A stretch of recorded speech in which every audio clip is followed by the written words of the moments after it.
आज कुछ अलग ही टॉपिक पर बात करते हैं। आज का टॉपिक है हैप्पीनेस, आनंद। अभी आप देखो तो हर एक आदमी की यही एक आकांक्षा होती है कि वो खुश रहे, जिसको हम बोलते हैं आनंदित रहे। पर क्या ये संभव है? हाँ, ज़रूर से संभव है।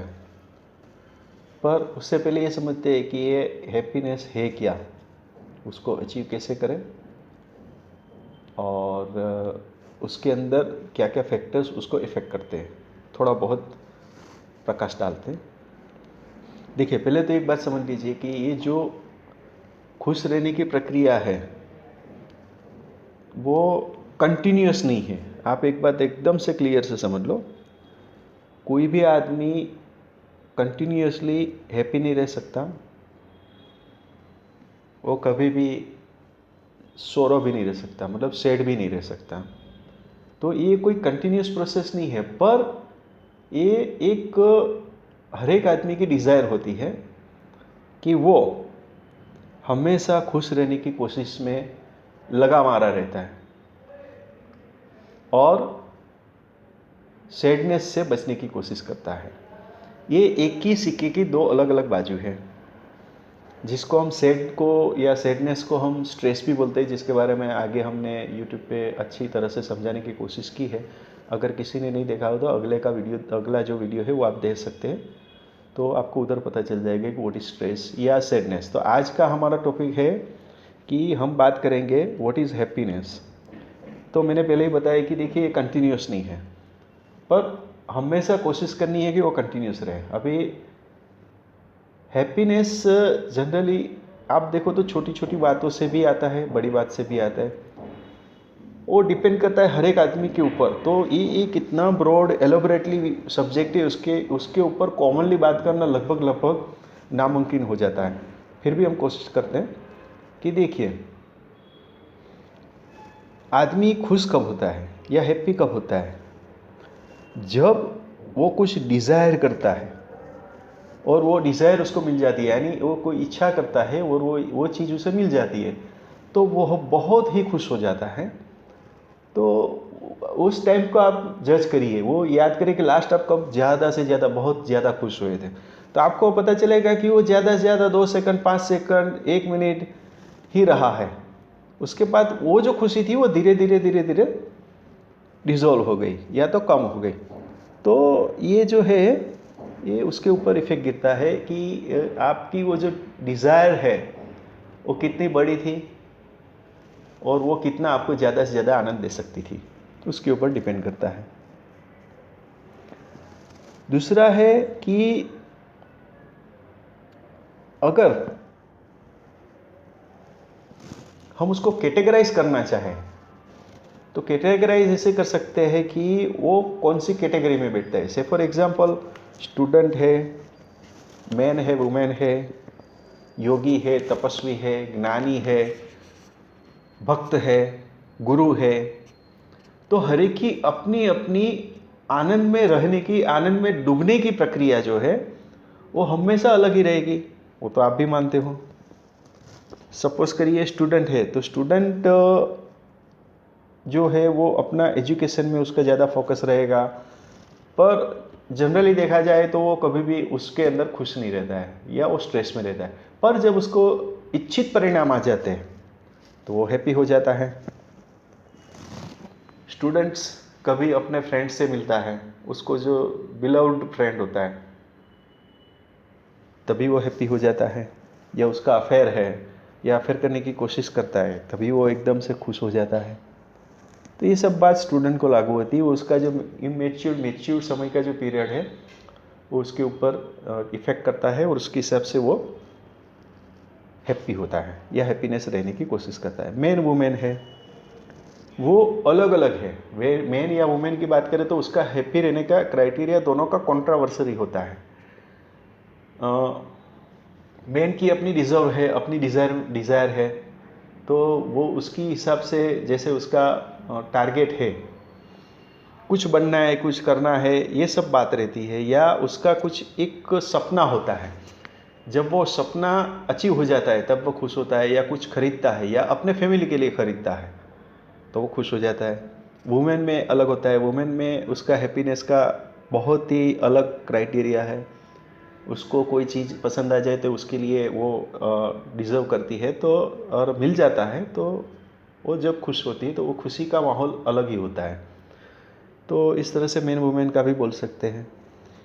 योगी है, तपस्वी है, ज्ञानी है, जैसे मैंने आगे बात किया, हर एक की अपनी अपनी आनंद पे पहुंचने की चरम सीमा है, उसका टारगेट है।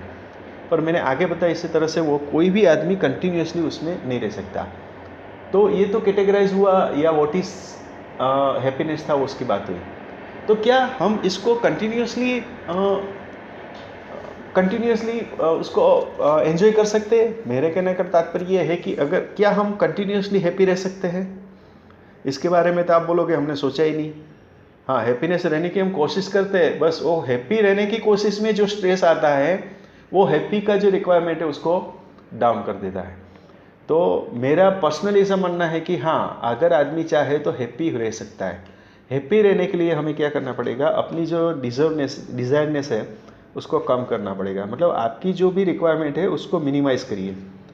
कम से कम चीज़ या कम से कम वस्तु में आप कितना ज़्यादा खुश रहते हैं उसमें देखिए, और छोटी छोटी बात में कौन सी चीज़ आपको इंटरेस्टिंग है, आप कौन सी चीज़ से ज़्यादा हैप्पी होते हैं वही करिए। यानी आपने कई बार कहीं से भी सुना होगा कि आप वही करो जो आपको अच्छा लगता है, तो उसके पीछे कहने का तात्पर्य यही था कि आप खुश रहोगे। अगर कोई भी चीज़ आप खुशी खुशी करोगे तो उसका जो इम्पैक्ट गिरता है या उसका जो असर होता है वो एक अलग ही होता है। अलग ही नहीं, मेरा तो ये मानना है कि एक्स्ट्रा ऑर्डिनरी होता है। आप अगर कोई भी चीज़ दिल लगा के, दूसरा शब्द है दिल लगा के, दिल लगाने का मतलब क्या है, हैप्पी होके करो, तो उसका जो इम्पैक्ट आएगा वो इतना एक्स्ट्रा ऑर्डिनरी आएगा, उसका रिजल्ट आपने भी नहीं सोचा होगा। तो it will helps you to get the result beyond your capacity. तो ये सब बात है हैप्पीनेस में। तो हैप्पीनेस को कंटिन्यूसली करने के लिए आपको छोटी छोटी बात में हैप्पीनेस ढूंढनी पड़ेगी। पहले आप छोटी बात में हैप्पी होना सीखिए, फिर उससे बड़ी, फिर उससे बड़ी, फिर उससे बड़ी, फिर उससे बड़ी। तो ये कंटिन्यूस प्रोसेस हो जाएगा। और आप देखोगे तो कई कई बार लोग बोलते हैं कि आज मेरा पूरा दिन अच्छा रहा। तो क्यों अच्छा गया? क्योंकि आप देखोगे तो वो पूरे दिन में उसने जो भी कार्य किए उसमें उसको सब जो भी डिजर्व था या वो जो डिज़ायर था वो फुलफिल हुआ। फुलफिल कहाँ तक हुआ? उसकी कैपेसिटी और उसका जो टाइम लिमिट उसने डिसाइड किया होगा उसके अंदर उसका काम हो गया। तो ही थॉट दैट कि आज मेरा दिन बहुत अच्छा रहा। तो ये बात होती है कि आप चाहो तो पूरा दिन, पूरी नाइट, मतलब 24 घंटों आप हैप्पी रह सकते हो। वो हैप्पी रहने का अलग अलग टारगेट है। आपने कई बार कई फिलोसोफर से, कई स्टडी मेकर से, कई स्टडी रीडर से, कोई फ्रेंड से, गुरु से, कहीं से भी आपने सुना होगा क्या कि भाई मैं जो है वो गुरु जी के पास गया और उसने हैप्पी बताने का फॉर्मूला बताया। तो फॉर्मूला में क्या होता है? ये होता है कि आप छोटी छोटी बातों में खुशियाँ ढूंढिए। यहाँ पे और एक बहुत ही सीक्रेट वाली बात बता देता हूँ। कई लोगों की कंप्लेन होती है कि मुझे नींद नहीं आती है। बराबर है, नींद क्यों नहीं आती है? क्योंकि वो पूरी नाइट में यही सोचते हैं कि मुझे ये करना है, वो नहीं करना है, वो करना है, ये करना है। और जब सुबह उठते हैं तो वो पूरी एनर्जी खत्म हो गई होती है और सुबह उठ के कन्फ्यूज्ड होते हैं कि मुझे क्या करना है, वही पता नहीं होता है। क्योंकि रात का जो समय था, जो हमें अपना जो फिजिकल स्ट्रेस था, मेंटल स्ट्रेस था, उसको रिलैक्स करने के लिए नाइट में हम गए सोने के लिए, सोए ही नहीं। तो यहाँ पे क्या कंट्रोवर्सी हो गई ना। आपको सोचना कब है? जब आप सुबह से शाम तक सोचना और उसके ऊपर अमल करना है।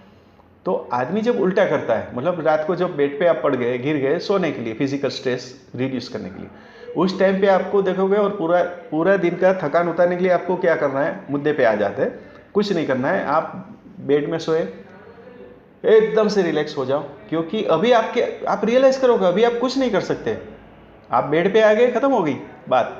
जो भी आपको करना है वो पूरे दिन में आप अपना मैक्सिमम एफर्ट्स कर लीजिए हैप्पीनेस लाने की या आपका टारगेट अचीव करने की। पूरा दिन आप टारगेट अचीव करने के लिए जो भी आपकी कैपेसिटी है या बियॉन्ड द कैपेसिटी है उसके ऊपर आप लगे रहिए। और जब आप शाम को आओगे तो आपका मन ही आपको सेटिस्फाई करेगा, जस्टिफाई करेगा, बोलेगा आज मैंने अपना बेस्ट एफर्ट दे दिया। आपका मन जब ये बोल दे कि हाँ आज मैंने अपना बेस्ट एफर्ट दे दिया है, और आप सरप्राइजली चेक करोगे तो आपको यही लगेगा कि आज मेरा पूरा दिन अच्छा रहा। ये लॉजिक है। आप रिजल्ट की चिंता मत करो, रिजल्ट जो भी आना है आए, आप सिर्फ पूरे दिन बेस्ट एफर्ट दो, अपना बेस्ट एफर्ट दो। आप कुछ भी काम करते हो उसमें आप अपना बेस्ट एफर्ट दो। मैं एश्योर्ड करता हूँ कि यही हैप्पीनेस को आप पूरे 24 घंटे के लिए एंजॉय भी कर सकते हो। ये बात है। तो मेरे हिसाब से आज के लिए इतना काफ़ी है। Thank you.